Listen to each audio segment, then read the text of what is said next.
Mesdames, Messieurs, chers compatriotes, bonjour. Et vous aussi, les amis du Congo, qui aimaient sincèrement le Congo, qui travaillaient sincèrement avec les Congolais, je voudrais vous dire que ce vendredi 16 avril est le jour de la honte du Congo.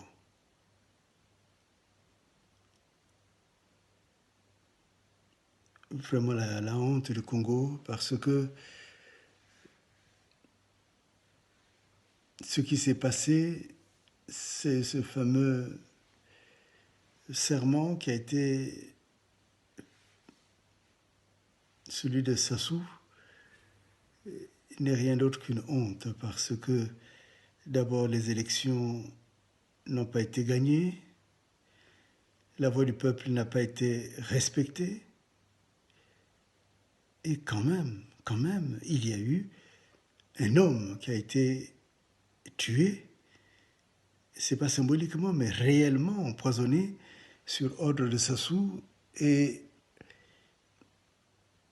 il paraît que c'était son fils adoptif laissé par Kolela Bernard. Je ne sais même pas qu'est-ce qu'il avait pris pour arriver à une telle à se livrer entre les mains de son bourreau. Et, et donc,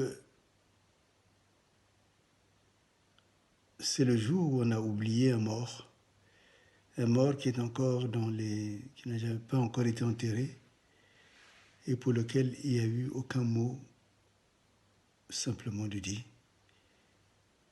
Mais c'est un jour de honte aussi parce que, selon le résumé qui m'a été transmis de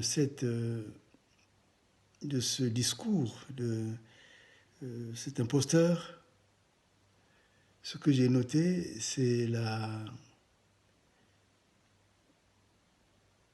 seule proposition qui a été faite sur la diversification des économies pour sortir le Congo de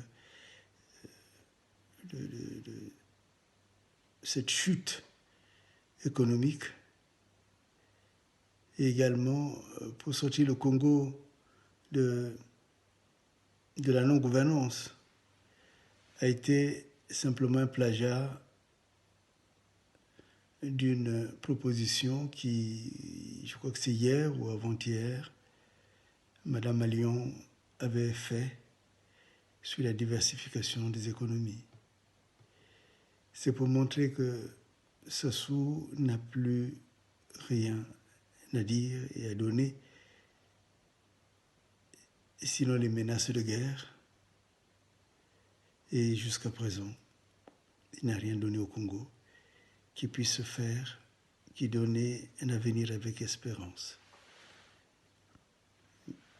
Mesdames, Messieurs,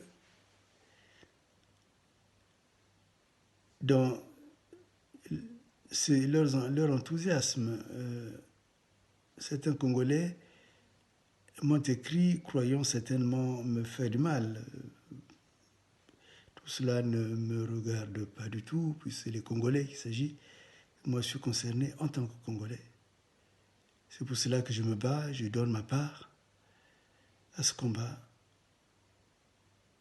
Mais je n'ai jamais fait du problème du Congo une sorte de problème personnel. Oui, je disais donc que j'ai reçu des commentaires des Congolais qui disaient que Sassou est un grand diplomate.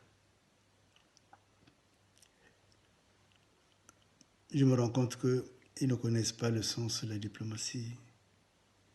Parce qu'à travers l'histoire, la diplomatie, la mise en place de la diplomatie, les diplomates et aussi à travers tout ce qui se met en place, la diplomatie est pratiquement un acte qui précède le commerce extérieur.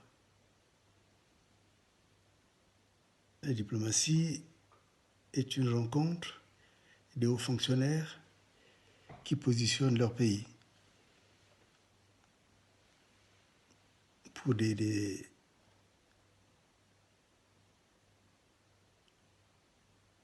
pour des achats, pour des ventes, c'est d'ailleurs là que ce trafic se met en place.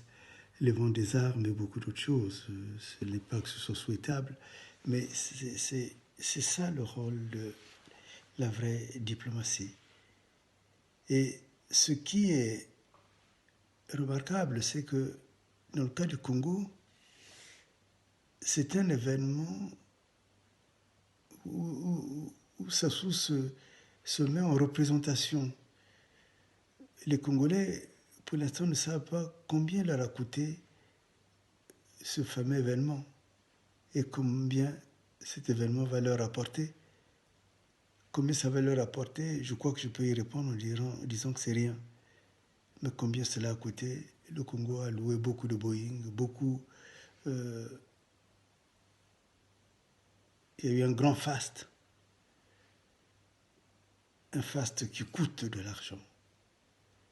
Mais ce faste-là va coûter encore dans l'endettement du Congo. Il n'y a pas longtemps, on lançait un prêt au niveau des pays la CEMAC, puisque le Congo n'arrive plus à payer ses dettes extérieures. Mais on a compris que